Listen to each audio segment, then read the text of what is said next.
Afternoon, everyone. I'm wearing a tie today from Pelotonia, the bike race in Central Ohio that raises money to fight cancer, the Ohio State James Cancer Center. This year, instead of a weekend race, individuals can set personal goals to raise funds for cancer research, and we certainly hope that next year the race will be back bigger than ever.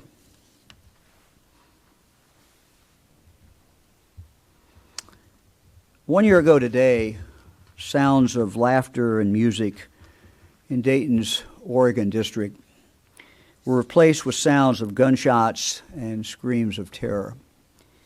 Nine people were brutally murdered. Gunmen sprayed bullets into a crowd of people on the street that early morning. 9 people who went to the Oregon district to enjoy a night out never came home.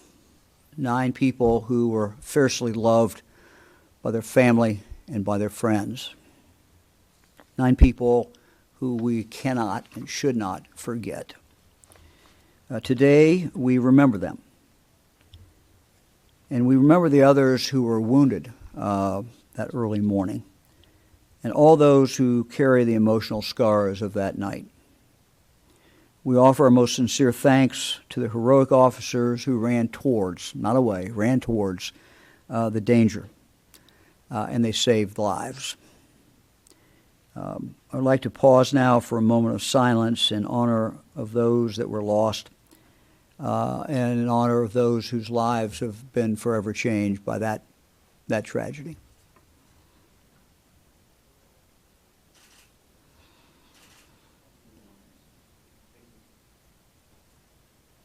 Thank you.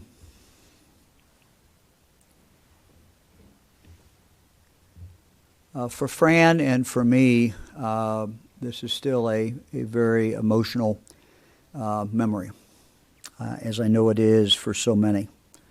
And the emotions are still raw.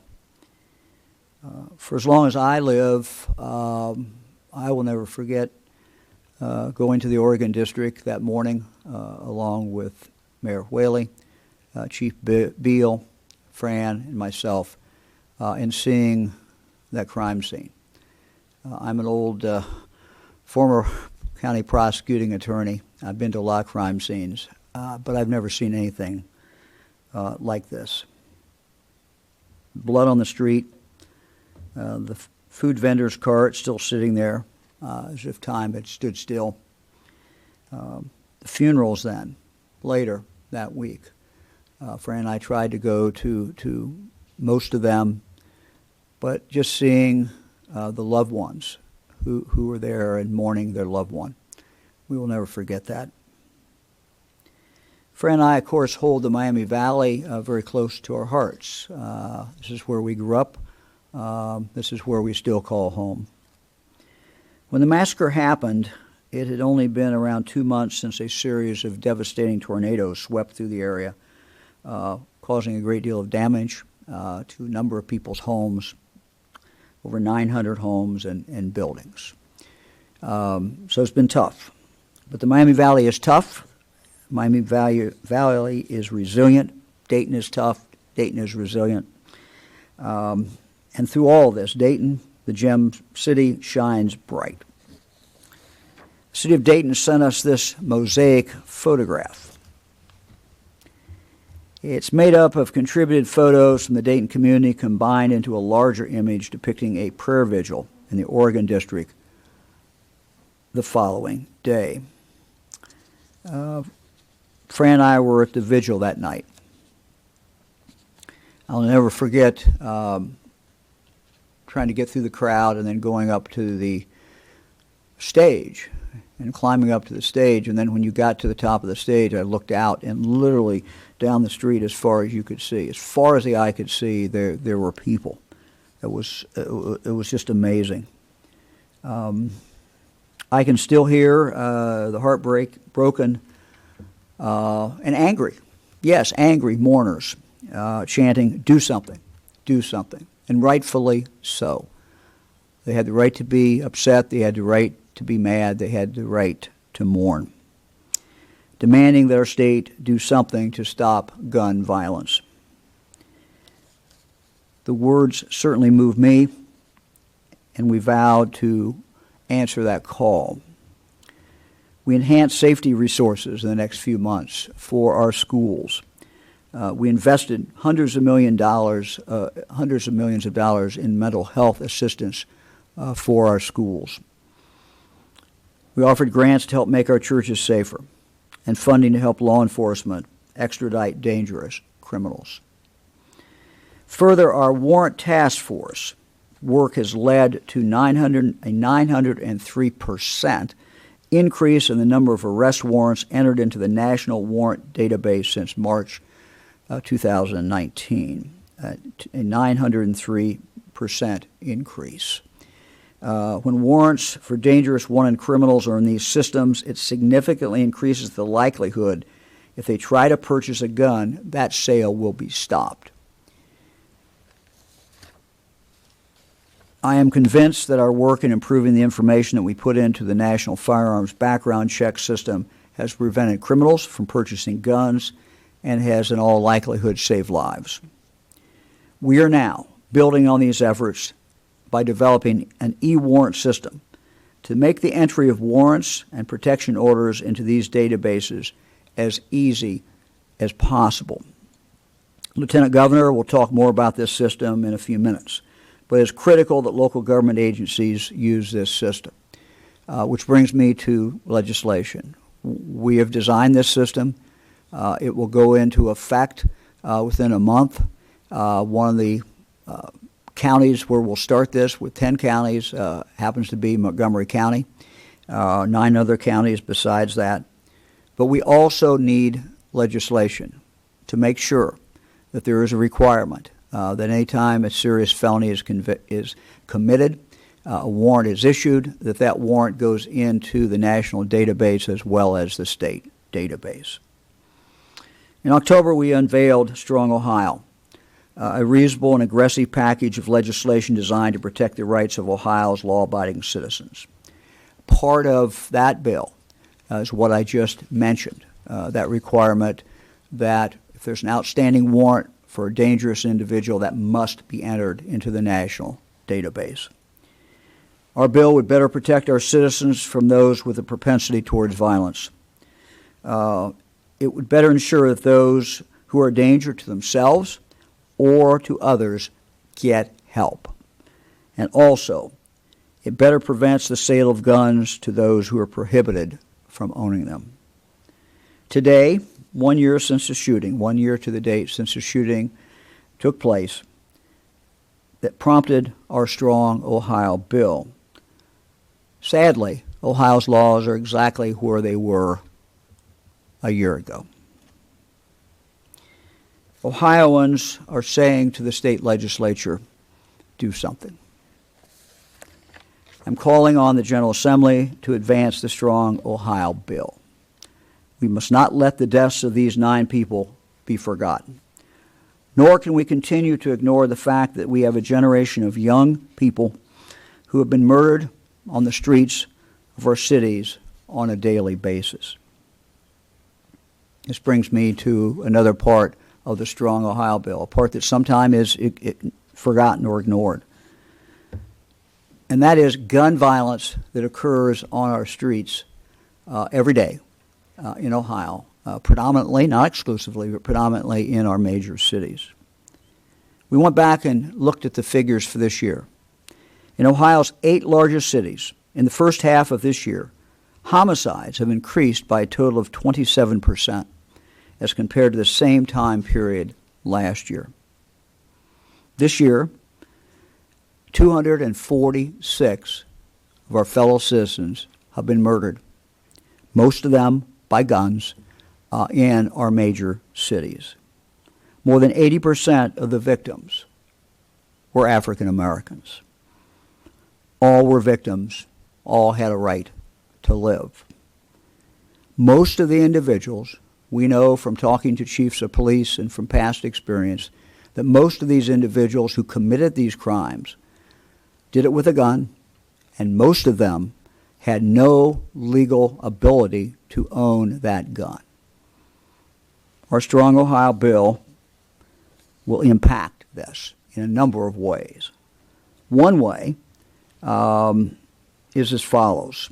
This bill will increase the penalty for repeat violent offenders who use a gun in the commission of a felony or who are found in possession of a gun. This is something that chiefs of police in our major cities have been asking for a number of years. We asked the legislature, please pass this along with the rest of Strong Ohio. We simply cannot continue to let this bill languish while people continue to die. Doing nothing is simply not an option. Eric, let's go to our data slides real quickly. 21-day average, and you'll see the numbers. Our cases, you can see what's happened with our cases in the last 21 days. Yesterday, 1,143 cases. This number has been hovering somewhere between 1,100 and 1,500 for the last several weeks. Again, the deaths, tragically 31 individuals. Hospitalizations are up based on the 21-day average, as are ICU admissions. I want to talk now about our schools. Throughout the state of Ohio, parents, students, school administrators, teachers, superintendents, all are thinking about going back to school. And the schools are making decisions, and parents are making decisions about how to go back to school. And I know that there is a great deal of frustration among Ohio citizens today because of the uncertainty, the lack of certainty. This weekend I spent some time talking to scientists around the country about the pandemic. One scientist told me this weekend, and I quote, "This virus does not operate on our schedule." Everyone, I think, feels frustrated by the uncertainty of what is ahead. I certainly share that frustration. None of us has a crystal ball. None of us can tell what's going to happen when we go back to school. We all are trying to bring certainty to something that, quite candidly, we cannot be certain about, and that is what's going on with the virus. We've never been here before. No Ohioan has faced this for 100 years. We've not done this before. We cannot know what the next 3 weeks will bring, let alone the next 3 months or 6 months or 9 months of school. Each school district in this state faces a different reality because each school district is in a different place. Different place because of their buildings, different place because of what's going on in the community, different place because of the community spread that they have and how great that spread is.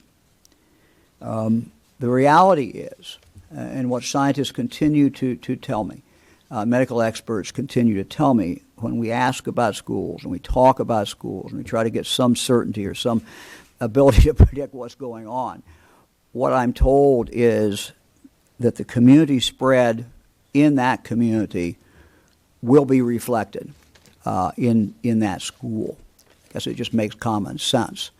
So there's really two variables. One is what the community spread is, and the other is what, of course, goes on within the school.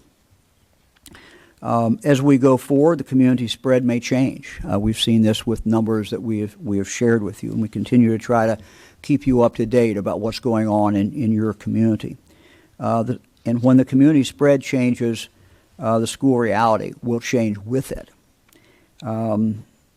We try to come up with the best information that we can to help provide parents who are making decisions, superintendents who are making decisions, and others about what's going on in your community.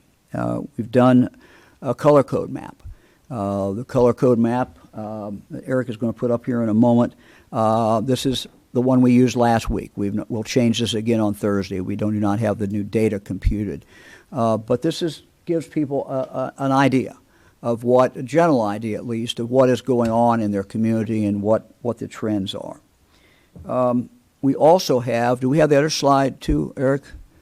I've asked our team to come up with another way of looking at this.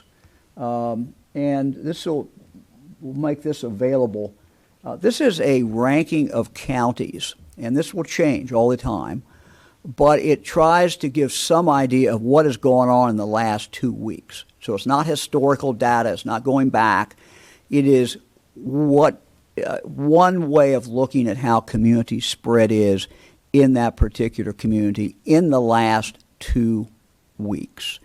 And so you get some kind of interesting things. I'll see how good my eyes are. But what we have tried to do here, what we have done here, I've asked our people who do the statistics of the Department of Health, and thank them for doing this. But what we're doing here is ranking all 88 counties in order, based upon the number of cases that they've had in the last 2 weeks. But we want to compare apples to apples. And so what we have done is translated those numbers into 100,000 population. So what you will see is, some surprises, I think, about, and again, this is only for the last 2 weeks. Next 2 weeks may change, but it sort of tells you where things are going. And Eric, I'm going to walk over here so I can take a look at this a little better. But you'll see, we start off at least for the last 2 weeks with the county that has the highest number per 100,000, and that would be, I think, a shock to most people. That'd be Mercer County, small county, Western Ohio. The next highest is Lucas, then Wyandotte, then Franklin, Hancock, Champaign, Fairfield, Ottawa, Wood, Montgomery, and on down. Again, it is simply one way of looking at this, but what it tells us is what the spread is, in the community at a particular point in time, and that is the last 2 weeks. It does not replace the color code. Color code has a lot of indicators, and the color code is more future-looking than this. But when people are making decisions, and I'm not telling them how to make decisions or what decisions to make, but there's a lot of data out there. And I think what we know is we all can impact the school situation. Our teachers, our administrators have worked very hard to prepare for the school year and to make it as safe as they can within the school itself. But it's incumbent upon us to make sort of the sea that we all are swimming in as safe as we can. And what is going on in the community as far as community spread will be directly impacted, will directly impact what is going on in that school, because those kids are obviously coming out of that universe. And if you see widespread community spread, you will in all likelihood see widespread spread within that school. Look, we all have different goals for our kids and our grandkids, and teachers have the goals, administrators, and mostly, but more than anybody else, parents. We all do. If we're going to, whatever those goals are, whatever goals you have for your children, if we're going to achieve those, we have got to deal with the community spread. Community spread is, in fact, everywhere, as you can see by this chart, or the chart we had up a moment ago, and these are the top ranked ones that Eric now has put up here. But take a look at all of them. You can see kind of where your county comes in. But the community spread will determine how well we do. How well, if we start back in school, can we stay in school? If you start virtual, will you be able to move to in person? All that is going to depend on community spread. We told the schools early on, you got to be flexible. And so they all have come back with different plans. And again, this virus, has a mind of its own. And so we have to be flexible, but we can impact what that future will bring. Again, two real variables: community spread plus what is inside the school and what's going on in the school. So let me move to that. As you know, a few weeks ago, we gave broad guidance from the Health Department and the Department of Education to all our 630-some school districts throughout the state of Ohio. And there really weren't probably a lot of surprises in there. The only real mandate that we put in there was that, as is true with every other company or business in the state, anything else, everybody who works there has to wear a mask, and that was a part of the requirement, and that was consistent with what we had done before, and that's what that previous order. We're going to add today an additional order, and we're doing it to frankly give our children, our teachers, the best chance to succeed, the best chance for whatever dreams you have for your child, whatever goals you have for your child this academic year. We are doing this so that child has the best possibility of achieving those goals. Our goal must be to give a safe environment for our children, safe environment for our teachers, safe environment for the custodians, people who work in the office, people who work in the cafeteria, any adult who works there, and all the kids. We want them to have as safe an environment as possible. Doctors now advise that children K through 12 should wear a mask. Let me add to that just this morning. And I actually talked to them at 7 this morning on a conference call. The Ohio Children's Hospital Association and the Ohio chapter of the American Academy of Pediatrics jointly now recommend masks for all children returning to school. And here is a portion of the letter they wrote in support of the mask, and this is actually the letter itself. And I will read from a portion of this letter. Ohio Children's Hospital Association supports the American Academy of Pediatrics and the Centers for Disease Control and Prevention's guidelines for children's use of face coverings and masks. The Ohio Children's Hospital Association recommends all children wear face coverings, masks when returning to school, consistent with American Academy of Pediatrics and CDC guidelines, and specifically children in grades K through 12, with the following exemptions. And the first is children under the age of 2. Obviously, it does not apply. It's not relevant to K through 12. Number 2, any child unable to remove the face covering without assistance. Number 3, exemption, a child with significant behavioral, psychological issues undergoing treatment that is exacerbated specifically by the use of a facial covering, e.g., severe anxiety or a tactile aversion. Or a child living with severe autism or with extreme developmental delays who may become agitated or anxious wearing a mask. And 5, a child with a facial deformity that causes airway obstruction. So that is going to be the policy. We are going to make that an order from the Health Department. I have great confidence that the teachers will work this out with kids, but this is what the norm should be. As you can see with the exceptions, if a child has a reason for not wearing that, obviously that child needs to be accommodated, and everyone needs to respect that child. So that's the important thing as we move forward. Frankly, this gives us the best shot that we can, along with the other things that schools are doing, which is keeping the distance, the separation, working on that, and added to that the other things that they're doing in regard to sanitation. It gives us the best shot that we have, frankly, to be able to have children in school. Let's talk a moment about the masks. We're working with the Federal Emergency Management, FEMA, to distribute 2 million masks to schools for use by students and staff. We'll deliver these to the regional education service centers who are serving as our distribution partner.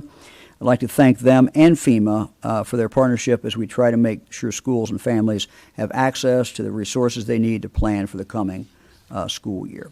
Let me continue in regard to schools on another related topic, and that is sports. Let me just talk for a moment, and then I'm going to throw it over to the Lieutenant Governor. From personal experience, all 8 of our children have been involved in sports in school. Our grandchildren, those who are old enough to go to school, have been involved in sports.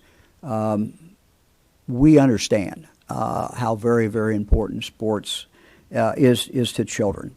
And we all could go through the list and John and I have talked about this a lot, and Fran and I have talked about it, about all the things that sports brings. A couple that come to mind I wrote down this morning. Self-discipline. No substitute for that self-discipline, which will bode well for that child throughout their whole life, but developing that self-discipline. Working for a cause bigger than oneself. Working on a team. You learn that. You learn how to be not selfish, but pull for the whole team and work for that team. That's a great lesson. Sports brings order and discipline to children's lives. Sometimes children who might not have that. And I guess finally the thing I wrote down this morning is the age-old expression, what sports teaches you is when you get knocked down, you need to get up and move on. And get back up and get back in the fight, get back in the game. So tremendous advantages in regard to sports. There is a great frustration, I know, among parents today about uncertainty about school, but also uncertainty about sports. Might be uncertainty about drama, might be uncertainty about band. Whatever your child likes to do and whatever is an essential part of that child going to school, there still remains uncertainty.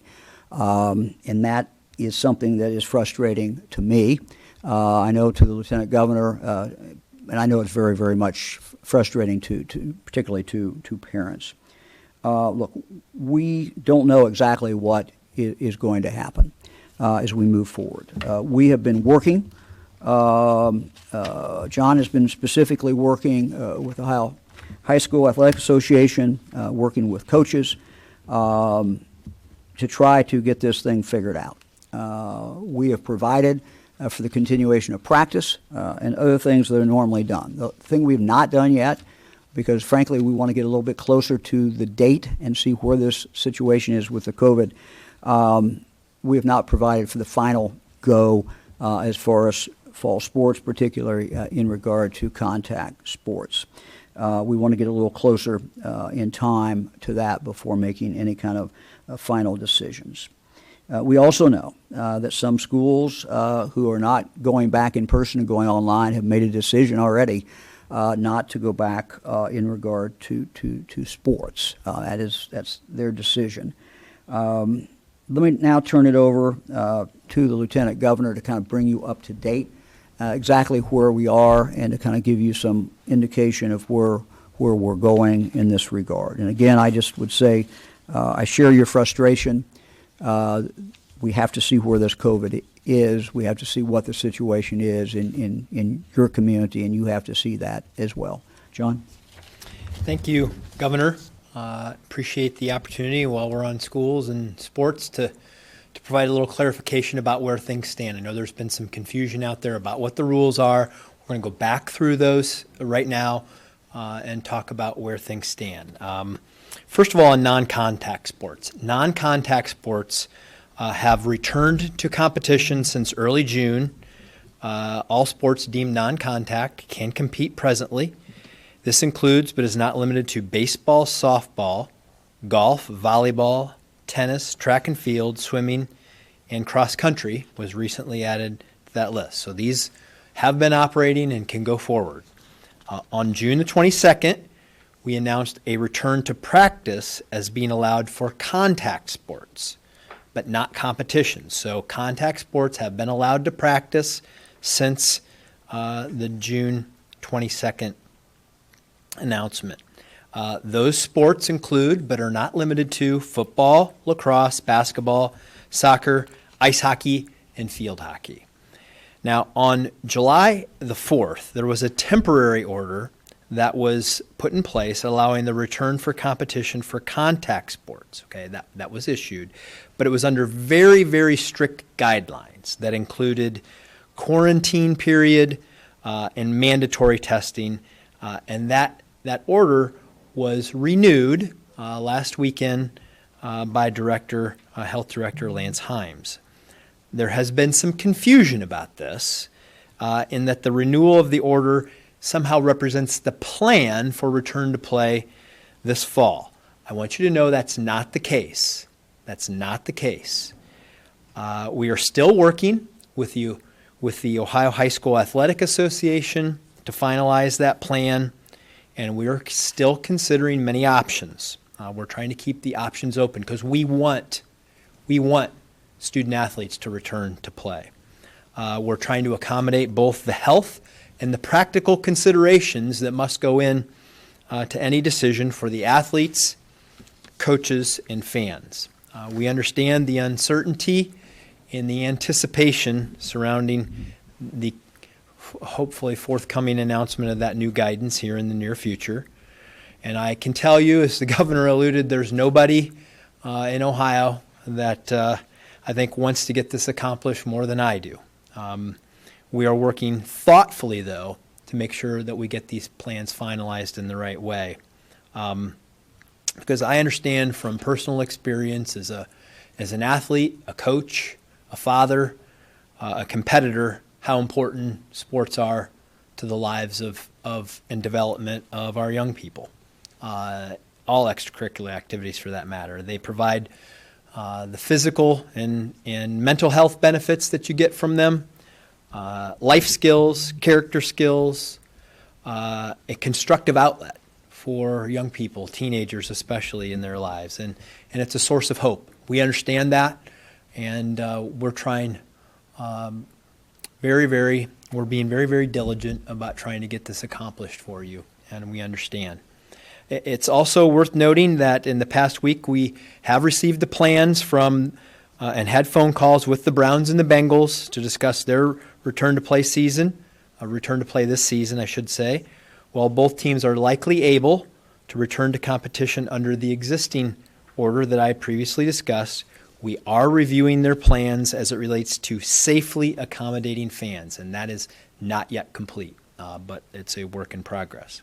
And then finally, in this spirit of everybody wanting to have a season, I want to highlight a video that we received that was put together about the I Want a Season social media campaign. This is coaches and athletes calling on each other to act responsibly as it relates to masks and distancing and slowing the spread of the virus, because they know that slowing the spread is essential for all of us to enjoy this year's sports season.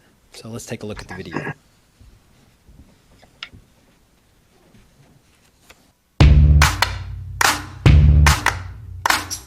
We want a season, whether you're in the stands supporting our student athletes, on the field, track or court competing. We need to all do our part and mask up.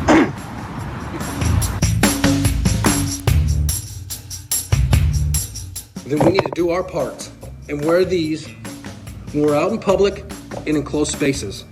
I want a season. Go Bucks.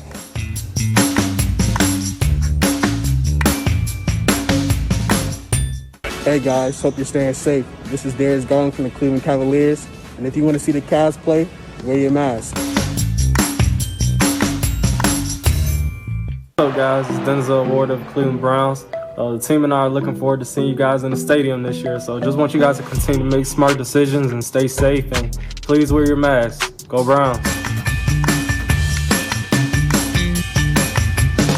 I want a season. I want a season. I want a season. I want a season. I want a season. I want a season. I want a season. If you want this, do your part. Social distance, wear a mask.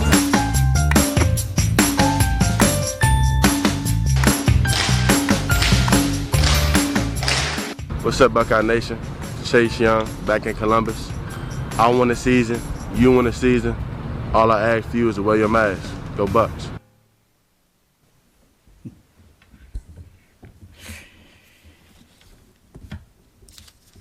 Today I'm sending a letter to Ohio's faith-based community to share important health information with our churches, our synagogues, our mosques, to share ways to better protect those who worship there.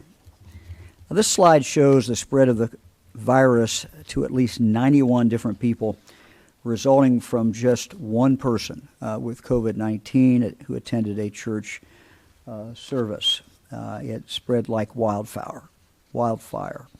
Very, very scary. We know that our faith-based leaders want nothing more than to protect those who come to worship.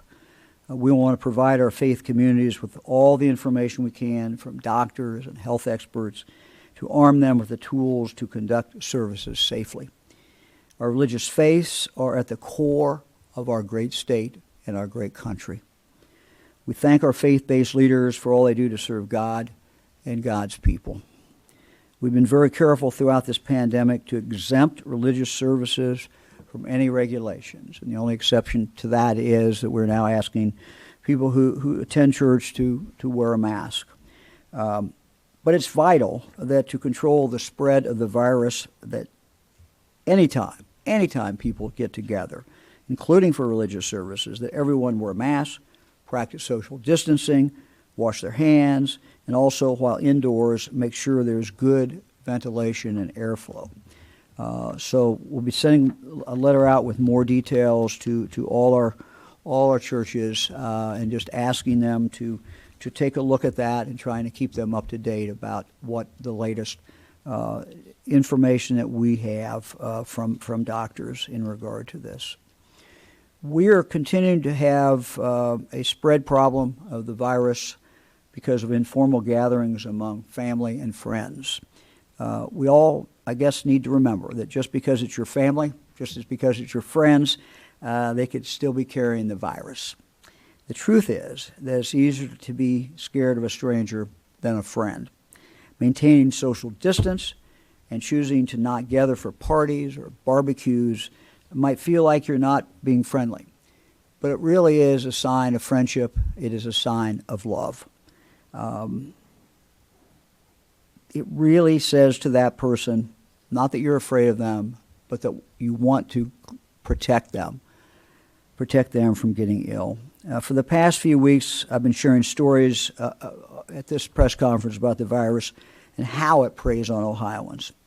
I don't share these to cause alarm nor to blame anybody, but I think sometimes they are illustrative of situations that we ought to try to avoid. I want to talk about a few of these today. On my weekly call with our health commissioners around the state, one of them summed it up well yesterday. Just because you're related to someone doesn't mean you're immune from catching the virus from them. Let me tell you about 3 situations that we learned about this week. In one instance, a son lived with his father who was in hospice care at home. For the 2 days before his dad died, and not of COVID, but 2 days before the father died, the son was coughing. His family members came in and came out of the house to pay their respects to the dad. The son thought he had bronchitis. Other family members, though, then started getting sick. They were tested for the coronavirus. Out of that family, the father's brother, 2 sisters, a sister-in-law, and great-nephew all tested positive. A party with 4 attendees was held at the great-nephew's house after that, and someone there also became sick and tested positive. Since then, 2 other people, including a child, have tested positive. In addition to these people, there are also 17 other contacts who are being monitored to see if they have the illness. In a different county, there was a wedding. The brother of the groom had symptoms, but he attended the wedding and reception. Now today, 15 people are sick, including the bride, the groom, and the grandfather. The local health department is still investigating, but other family members also have gotten sick. In a third county, a bridal shower led to 6 confirmed cases. In this situation, someone who tested positive attended the bridal shower, and the virus spread to several others. Now there are 6 households impacted by this outbreak. None of us want to stay away from our family. None of us want to stay away from our friends. And it's natural when you go see them to try to show affection or to want to show affection. But the virus is lurking. Please try to remember that you're showing love by protecting the other person. And protecting them means social distancing, wearing masks around even our family and closest friends to keep them safe and prevent the virus from spreading.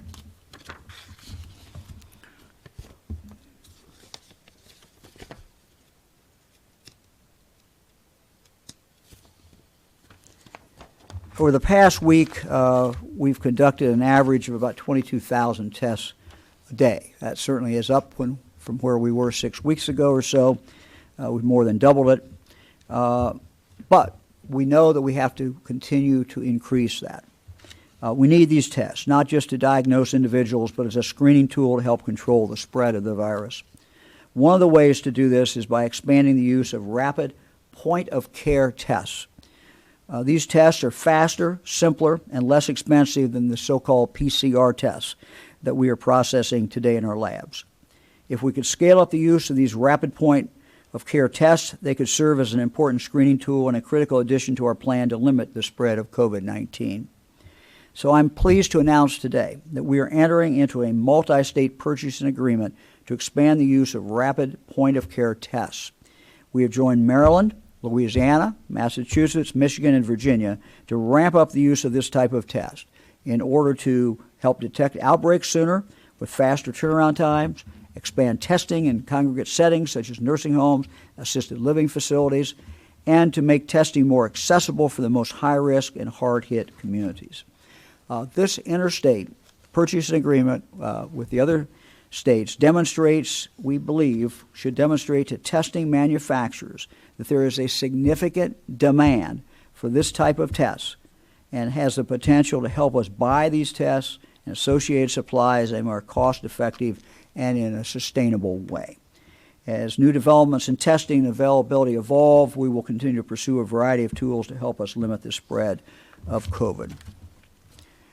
Let me now turn to Dr. Acton. I want to give everyone an update on our friend and our advisor. In June, when Dr. Acton resigned as director of the Ohio Department of Health, I asked her to stay on our team as my chief health advisor. In addition to advising me, Dr. Acton took some time for rest and reflection and also spent a lot of time preparing for her role testifying in lawsuits brought against the state of Ohio.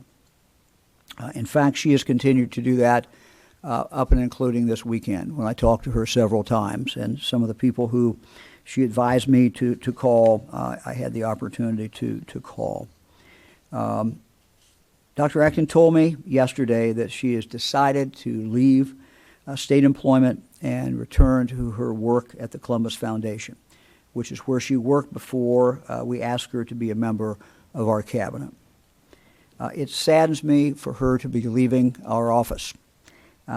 She has assured me, though, that she's just a phone call away or a text away, and she'll be available to continue advising me and our office as we move through this pandemic. Fran and I, again, want to thank Dr. Acton for everything that she's done for the state of Ohio and for the people of the state of Ohio. Her knowledge of and passion for public health helped position Ohio as well as we could be as we face the early stages of COVID-19. Her wealth of knowledge, combined with her calming bedside manner, helped many of her fellow Ohioans. And in the face of criticism, she remained strong, resolute, determined, and brave. As I have said before, not all heroes wear capes. One wears a cape with the name on it, a white coat with the name on it of Dr. Amy Acton. So Dr. Acton, we wish you well. We look forward to continuing to talk with you and see you in the future.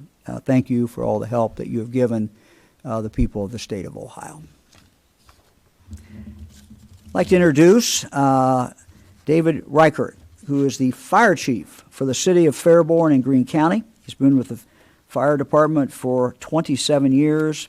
The chief is married to Melissa. They have two daughters, Madeline and Caitlin. The chief and his wife recently both had coronavirus. They've been recovering for the past few weeks. So, Chief, thank you very, very much for joining us. And how you doing? Absolutely, sir. Thank you, and good afternoon, and I appreciate the invite. We're doing quite a bit better now. It's definitely been a bit of an adventure for us.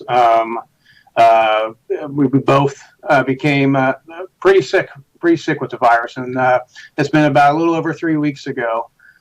We both have, my wife is a healthcare professional, and we have taken this seriously from the beginning. For the perimeters and the barriers that we tried to put into place to try to keep it out of our household. Again, we've been religious with wearing our masks, as well as we set up a lot of plans here on the department and within the city. We try to set up a lot of perimeters, safety, and we've done it our same household. And unfortunately, there was a gap somewhere, and the virus got in. My wife, again, as a healthcare professional, is very adamant about cleaning and disinfecting and, changing out of her scrubs before she comes home. But it found its way through. So, but unfortunately, we both ended up getting pretty sick with it. So it looks like you're back to work? Yes, sir. Second day back. Second day back. All right. How's your wife doing? Been a little while off. How's she doing? My wife, Melissa's doing good. She's back to work today as well. And again, like I said, we've taken this seriously. We work hard to try to keep it away from our friends and family, as well as inside of our home. But again, like I said earlier, it's just unfortunately it's made its way through. So the thing with the virus that we've learned is, this has solidified the approaches that we've taken here at the city to try to protect our most invaluable resource, which is our employees. But how the virus can be from having the virus but without any symptoms to the point of being fatal. And for us, it affected us pretty good. I think we both went through about every symptom that was on there. The thing with the virus, it didn't hit us all at once, but it spread itself out over about 3 weeks. Wow. So you were off about 3 weeks? Is that how long? Or? Yes, sir. Yes, sir. At about 3 weeks. Again, for us, I can't thank Greene County Health Department enough. They've been a huge help for us. But again, it was making sure that we were symptom free. Obviously before we came back to work, and what we're learning, that varies from each individual that comes down with the virus. But unfortunately for us, it took a good 3 weeks to really get it out of our symptoms or out of our system to ensure that we definitely weren't bringing it back to work. Well, Chief, thank you very much for sharing your story. We appreciate it, and best wishes to you and your wife. Anything else you'd like to tell everybody? What's that, Governor? Anything else you'd like to tell? Absolutely. I definitely want to, just give a shout out and talk about, the city staff here. This is a global pandemic that we're dealing with. Not only with the city, we've worked extremely hard from the top, from the mayor, city council, city manager, all my chief staff, as well as local 1235. We've worked hand in hand, and we've done our best. We've done everything we can do. And like you had alluded earlier, there is no instruction manual with this. We're learning as we go, taking it seriously. We have to work together. We have to work collaboratively in order to get through this. I think everyone has had their fill of it and is ready to try to get into a new normal. But I think that's exactly where we are as a new normal. But, continued the collaborative approach inside and outside throughout the state, throughout the country to try to get through this. We have to work together. Governor, I appreciate the time and the invite to allow me to come on and talk a little bit today about it. Well, Chief, thanks to you and the men and women of your department for keeping us safe. And thank you, sir. Stay safe, and thank you for sharing that with us. We appreciate it very much. Lieutenant Governor? Very good, sir. Yeah. Thanks, Governor. Good afternoon again. As the governor mentioned earlier, it's been a year since the tragic Oregon district shooting in Dayton. That hit us all pretty hard. It was very personal to me in the sense that I used to work in that same area for a period of time in my life, and we all keep the victims in our memories, but we also want to use their memory as motivation to get some things done. And the Strong Ohio Plan, which the governor mentioned, has many components, but the Innovate Ohio team, the Department of Public Safety, and Department of Administrative Services have been working on one aspect of it that the governor mentioned that I want to dig into a little bit deeper so you have the background on it. It's a technology solution. That's why the Innovate Ohio team is involved, and it's something that everyone should support. The solution is known as E-warrant, or the E-warrant system. Let me just briefly explain what problem the E-warrant system solves, because right now, if there's a warrant or a protection order issued, it's a paper process. It's a slow paper process that requires a second step of entering the data into the LEADS or the NCIC databases, which these databases allow law enforcement to know whether there's a warrant out for someone's arrest or a gun store owner. It allows them to know whether a potential customer can lawfully purchase a firearm. And since the shooting, while we have seen significant improvements in the two-step paper process of compliance, we need to modernize the system. There is no doubt about that, and make it free, easy, and mandatory. This is important because background checks are only as effective as the information in the system. And for a long time, I know in all of my career, Second Amendment groups have been calling for this type of reform in the area because it keeps the guns out of the hands of the criminals without infringing upon the rights of law-abiding citizens. For gun shop owners, a streamlined warrant protection order system would improve their ability to see all warrants and protection orders in the background check in real time. And I know this. I frequently talk to gun store owners. I have one gun store owner. Every time this happens, he emails me and says, look, we have our 72 hours that we have to wait before we sell the person a gun. The 72 hours comes and goes. They get no indication about whether or not the person is lawfully allowed to own a gun or not. And then weeks, months, sometimes never, they don't get they get the background check verification, and it shows that they should not have sold that gun to the person because they weren't legally allowed to own it. This system has many holes in it. It doesn't work, and the E-warrant system will help prevent this from happening. It's also about officer safety. Under the current system, a person could have an outstanding warrant, and then an officer in another jurisdiction doesn't know that. They approach a car or a situation that could be very dangerous because as they do the background check, they don't know the person they're confronting actually has a warrant out for their arrest. And an officer unknowingly goes into that situation because there are holes in this system. E-warrant will help fix that. Innovate Ohio, as I mentioned, has been working with the team at Public Safety and DAS to create this free, easy, and mandatory system for all of law enforcement, judges and clerks. The award phase of the project is done, and we're beginning the building phase of this project.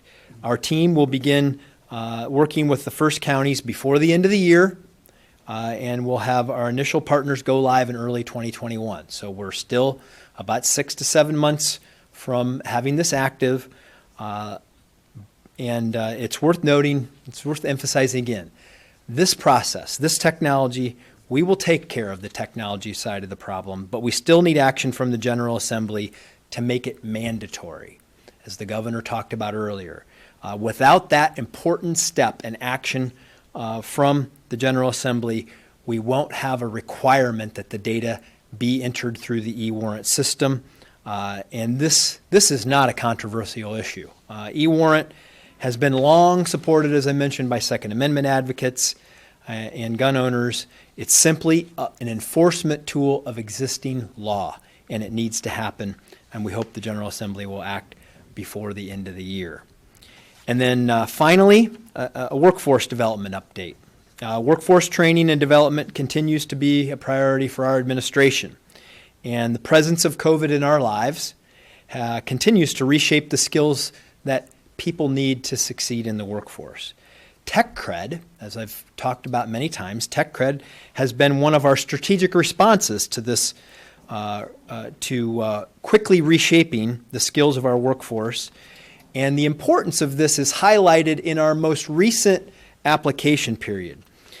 Quickly, a reminder on how the program works. Tech cred helps Ohioans obtain new skills by reimbursing employers up to $2,000 for a technology-focused credential earned by a current or prospective employee. The eligible criteria is it must be a short-term program, so we got to earn this in less than a year. It's got to be technology-focused and industry-recognized. In the June application period, which recently closed, we saw a 101% increase in the credentials funded from the January round, which was previously our most successful period. In January, we awarded 1,611 credentials.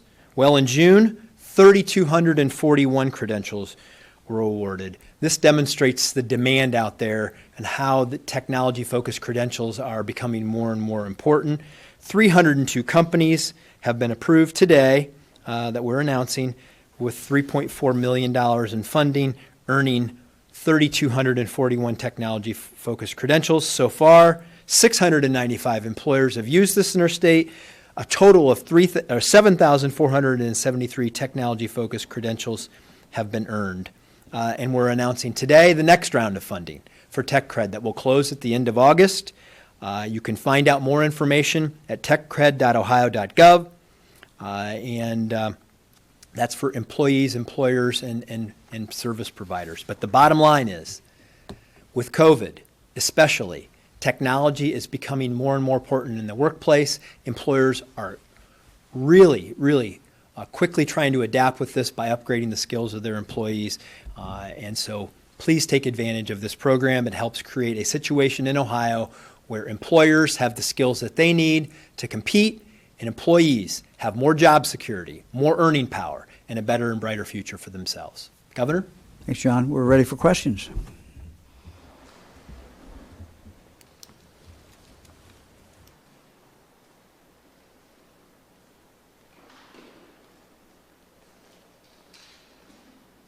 Good afternoon, Governor. Marty Schladen, Ohio Capital Journal. At the same time Dan McCarthy was lobbying for First Energy, he was president of a dark money group that funneled millions of dollars into Larry Householder's dark money group, which federal law enforcement said was integral to the biggest bribery scandal in Ohio history. Knowingly or unknowingly, doesn't that make McCarthy a clear link in this chain of alleged corruption? And how do you justify keeping him in your administration?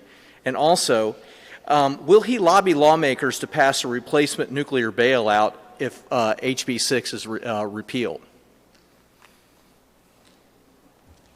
He will do what I ask him to do and what I tell him to do as far as how he lobbies. That's the way it works. Look, I think it's always very important in this great country of ours that we not leap to any kind of conclusions or guilt by association. If you went back to what the U.S. Attorney was asked, and I think you all asked him collectively this twice, whether there's any connection with the governor's office, and the answer was no. These 501c4 independent expenditures are perfectly legal. They're used all the time. They're used by Democrats, they're used by Republicans, they're used in every state of the union. Probably everybody that ran for U.S. Senate this year used them. Everybody ran for governor in every state probably used them. So the mere existence of that does not mean someone is guilty, and certainly far, far from it. Doesn't mean they've done anything wrong. So there's no facts that would indicate to me that Dan McCarthy has done anything wrong. If we see facts that anybody in my administration has done anything wrong, we'll deal with that. That's not what we've seen. To ask him to lobby confidence in him, and I think people who know Dan McCarthy, have known him for many years, believe that he is a man of very great integrity. Will you ask him to lobby on a replacement bill? Well, I think look, I decide the policy for this administration, and what we have said is that this should be repealed, and I will have further discussions with the Senate President, Larry Alpoff, and with the new Speaker, and my friend Bob Cupp, and we're going to have those conversations this week. We'll talk about a number of things, and certainly this is, I want to get their opinion about what should happen after this bill is repealed.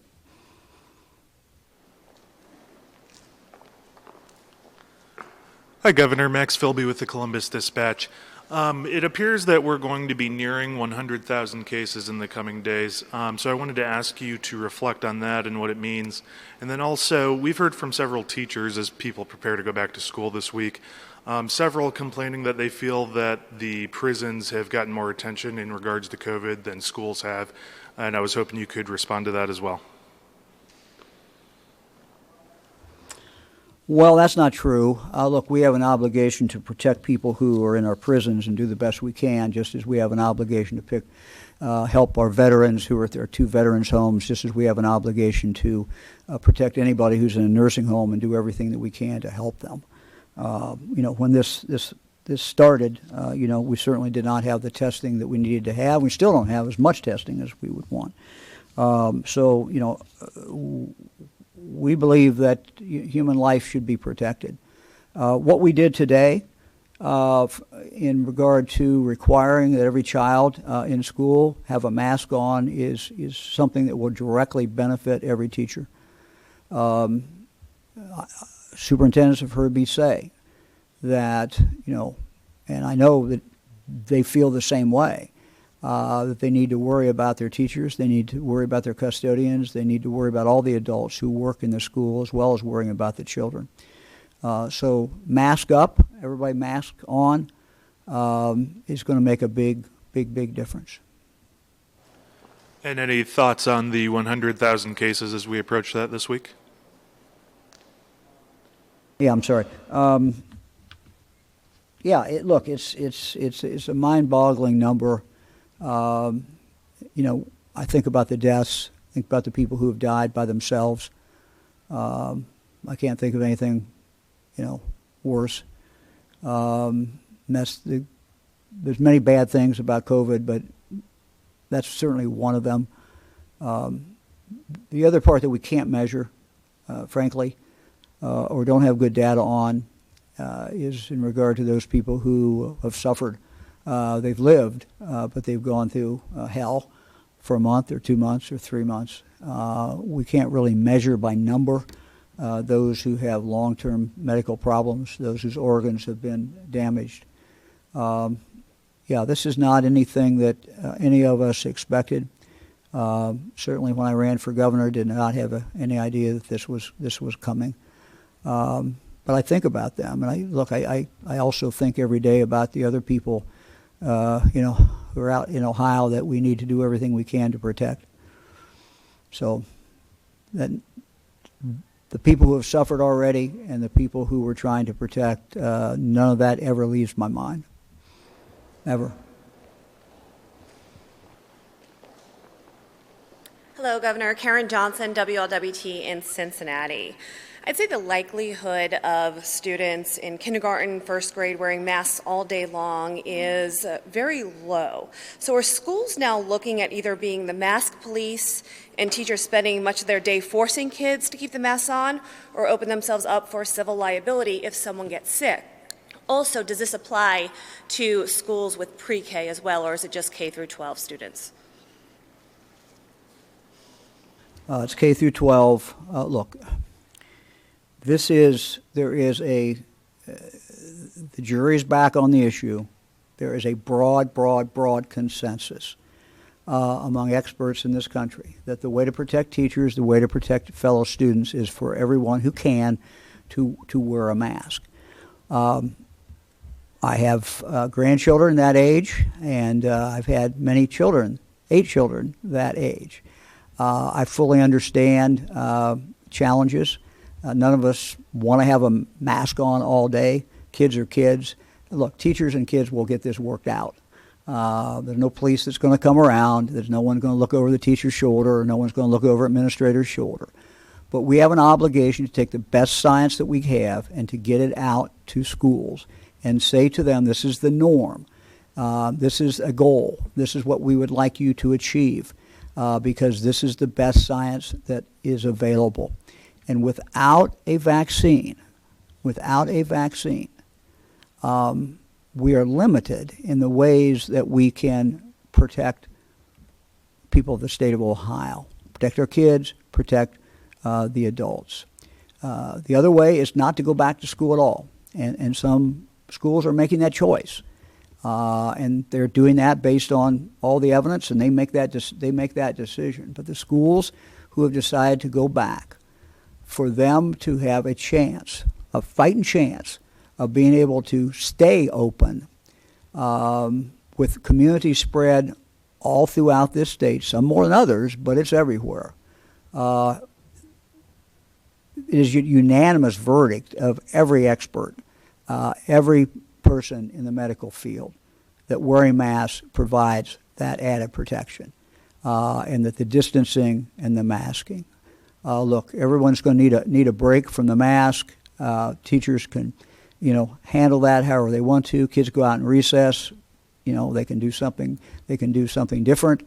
They can take the mask off during that period of time. Whatever, that's up to that individual teacher. But we have an obligation to put out what the norm is. We have an obligation to let everybody know this is how you keep safe, or this is how you increase your odds of staying safe. This is how you increase the odds of parents being able to see kids actually go back into school and stay in school.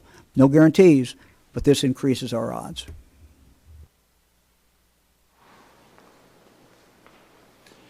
Hi, Jim Oddie from WHIO-TV in Dayton, the Miami Valley Educators.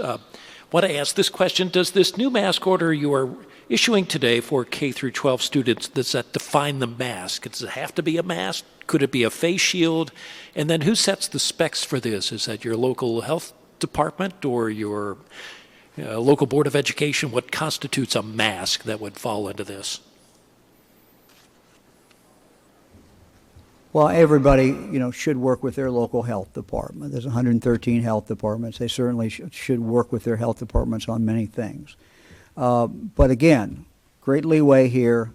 You may have some people who, for any reasons, are more comfortable with a face shield. The doctors who I had on the phone told me this morning it's not as effective as a mask, but a face shield, for some people may be what is the most appropriate. Again, not trying to micromanage this, trying to set the norm. And as far as the mask, look, people could go on the internet. They can look it up. Some masks certainly are, quote, better than others. But I think the majority of the people in the medical field who I have talked to have basically said, let's just say a mask. Let's say a covering that covers your nose, covers your mouth. And, some are better than others, and you can look that up, and if someone wants to get the best, they can do that. But the goal is to have the vast, vast majority of people in a room who have some facial coverings on. And I think the consensus in the medical community is let's don't nitpick, let's don't be judgmental, put something on. And, I think that's what the goal should be. It's a situation, Jim, where it's the cumulative impact. It's the cumulative impact of what we all do, and all of us putting something on. And look, when I talk to the medical professionals, I call upon my own experience with kids and what kids can do and what they can't do. And look, if for some reason it doesn't work with the child, it doesn't work with the child. But the point is that the vast majority of people in that room, if they can have a mask on, it's going to give them protection. It's going to protect the other children. We know that schools are facing a challenge. This is not easy. It's not easy to have the distance. It's not easy on a bus to have the distance. So these are challenges. These are not easy things at all. So we got to do what we can do and do the things that we can do that we know will make a difference and that are actually doable. and this is something that is doable.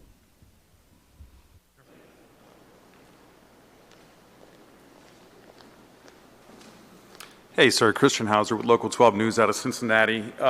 For the past couple of questions, you've actually talked about the importance of masks and how students K through 12 will be wearing them. Well, right now there are many that aren't. The athletes that are practicing aren't required to wear the masks or follow the social distancing guidelines while they're practicing right now. So how do you envision being able to come up with guidelines for sports when you said it yourself that masks and social distancing are the keys? How do you find a balance between those and sports? Well, it's like everything else in life. You have to try to find a balance. You have to find something that works. You have to try to figure out what your goals are, what you're trying to achieve, and then how you can best achieve them. So there's no magic formula to how this gets done. But I think having the norm and having what the goals are, look, there are certainly sometimes athletes would certainly be able to have a mask on. That may depend on the sport. But certainly there's opportunities for that. Certainly when an athlete is going on a bus to a cross-country meet or whatever it is, certainly the athlete could have a mask on. These are things that have to be worked out. We don't have our final orders in regard to sports yet, but that certainly are things that we will take into consideration. But it's all a balance. It's all trying to figure out what you practically can do and still achieve whatever the goal is. I mean, let's take a teacher in a classroom. If there's some reason, that teacher, because of the age of the kids or other things, cannot wear a mask, maybe there is maybe a face shield will work part of the time. And people can adjust to this, but I think if they know mask is the norm, mask is the best, face shield is maybe a backup, people will figure out how to do these things, and they will. By not wearing masks. That's the first part. Is that risking these athletes' safety by not forcing them to wear masks? We've not put out a final order on that. I don't know, John, you want to say anything on that or not? But clearly, when you're in the midst of competition, you can't wear a mask. That's what makes competitive contact sports difficult. Right now, when participants are not on the field, they're supposed to socially distance. They're supposed to follow all those protocols. That's what the hashtag #IWantASeason is all about. It's about helping young people understand that if they want to participate, if they want their teammates to participate, if they want to have a season, they have to own these responsibilities to make sure that they're protecting themselves. The coaches have to enforce these things so that they can have a season. This has been effectively working, by and large, in non-contact settings. But we know that contact settings are more difficult. That's why it has been a challenge to come up with the proper protocols to do these things, but we are working daily with coaches, with the Athletic Association, to make sure that we can provide as safe of an environment for those student athletes and coaches as possible. Good afternoon. This is Jackie Borchert from the Cincinnati Enquirer. Governor, earlier you mentioned certainty in relation to schools. Several schools are starting in the next couple weeks. You haven't ruled out a state order closing schools. At what point or by what metric would you take that action?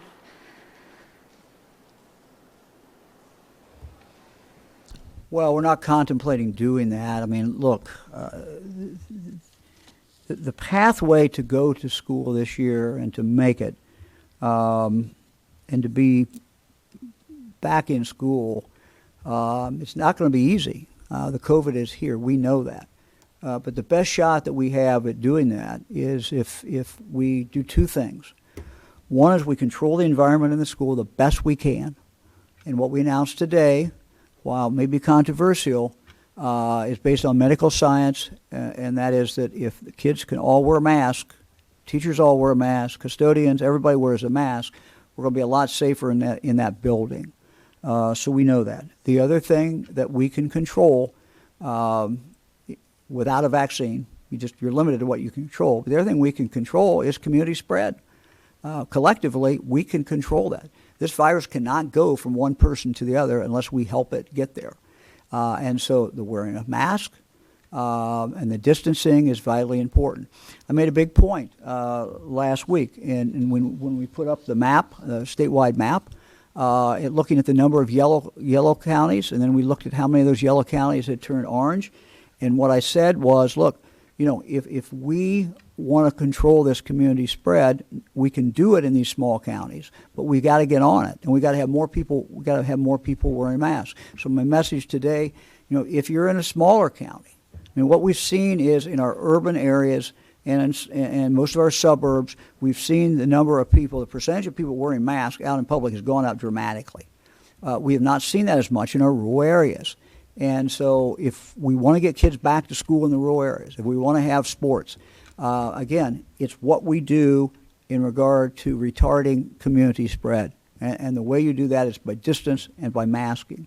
So these are the two variables that we are playing with, two variables that we can impact, and it's up to all of us what we do every day. What the odds are that we're going to be able to have kids in school. As of today, you do not have plans to...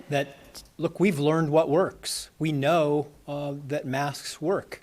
And what you're going to see from schools is that they're going to be doing, some are going to be doing 5 days a week, some are going to be doing a hybrid model, some are going to be doing distance learning. And none of us know what to expect from any of those situations because we've never been through it before with COVID. We will all learn from what's going to happen in the coming weeks.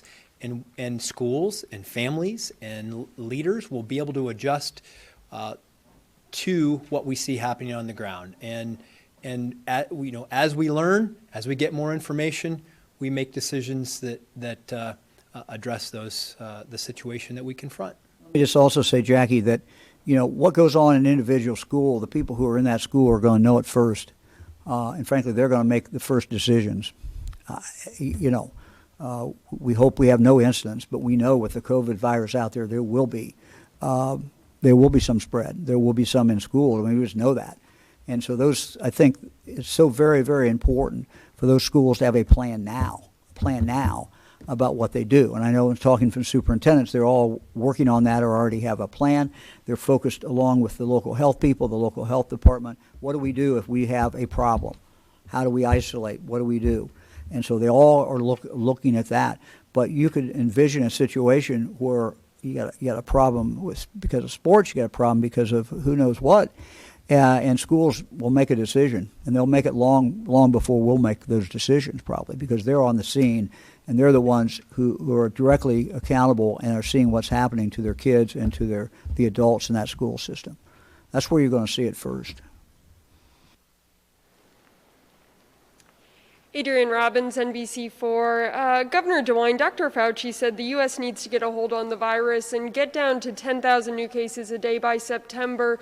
Do you think it's realistic to think that here in Ohio we could be down to somewhere around 200 new cases when right now we're seeing well over 1,000 in just months with the current orders we have in place? And do you feel that same urgency to get a hold of the virus before flu season and cold temperatures send people back inside and this kind of timeline we're on? Well, thank you for the question. Look, there has to be a sense of urgency. What we found with the virus is you don't turn it on or turn it off overnight. And, the steps that we are taking are incremental, but they're pretty, strong steps with the masking statewide, with the masking in all the schools, with the masking with all the students. Cutting the bars down to 10 o'clock. There are certainly other things that we can do. But in spending the weekend talking to experts from throughout the country, the majority of people that we talk to, while being very honest and saying we can't predict where this virus is going, but most of the experts, when you talk to them, are concerned about what happens, exactly what you said, when winter comes. What happens in winter? You get the flu season. In addition to the flu season, You have the COVID. You have people moving back inside. One of the things, John talked about how much we've learned in the last 4 or 5 months. One of the things we've learned is how very, very, very much more dangerous it is for people to be inside than outside, and particularly if they're in a crowded room, the more people in the room, and that's the recirculation of that air. So that is a very dangerous thing. It's one of the reasons, candidly, that schools should really, really, really look hard at getting their kids outside as much as humanly possible. We've got tough Ohio winters, but our Septembers and our Augusts and Septembers and Octobers are not too bad. In fact, they're lovely. And so thinking about how to have class outside, thinking about how to do other things outside for the kids, it is so much safer. There's a study that was just completed, indicated it was 19 times more dangerous to be inside than outside. And so that's a part of reality that we can have an impact. But look, we've got to get these numbers down. If the scientists are right and winter is going to be tough, we can't go into this winter with these high numbers. We're making some progress. We're seeing our positivity rate go down. It continues to go down slowly. Which is a good thing, and we're seeing some of our early indicators go down. The other side of that is we're seeing spread out into our rural areas. We're seeing spread virtually throughout the state of Ohio, which is very worrisome.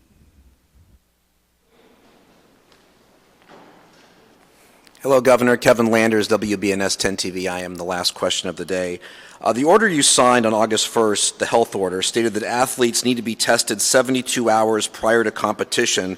Was that intended for high school athletes, and do you believe testing should be mandated prior to competition? And also, President Trump will be in Cleveland on Thursday for a fundraiser. Are you concerned at all about that gathering? Thank you.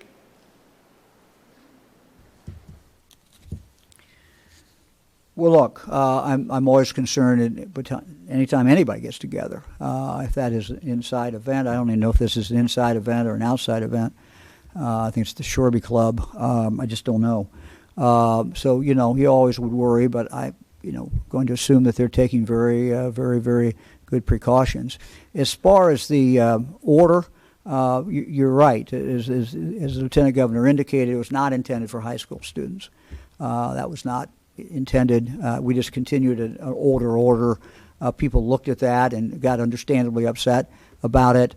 Look, testing, if you're trying to keep COVID out of some place or outside a particular group, the more testing you can do, the better. We don't have the ability to do that kind of massive testing today.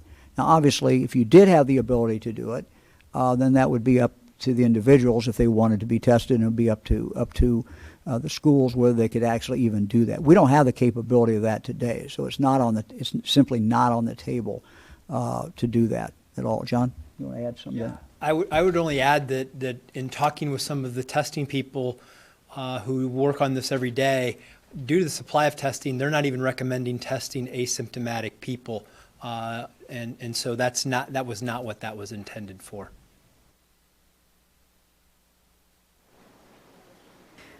We look forward to seeing everyone. We will have a close here in a minute, but in case I forget, just announce we'll be here Thursday, but it'll be at 3 o'clock. Thursday at 3 o'clock. Our friends at Nationwide and the Memorial Tournament are helping us as we close today to encourage everyone to keep up the great work. And I want to thank all Ohioans for the great battle that you've been carrying on. Thank you very, very, very much. These PGA Tour professionals are helping us amplify this very important message. So let's take a look. Ohio is open, but the fight against COVID-19 isn't finished. Wash your hands, keep your distance, and wear a mask. We'll see you all Thursday. Thank you very much.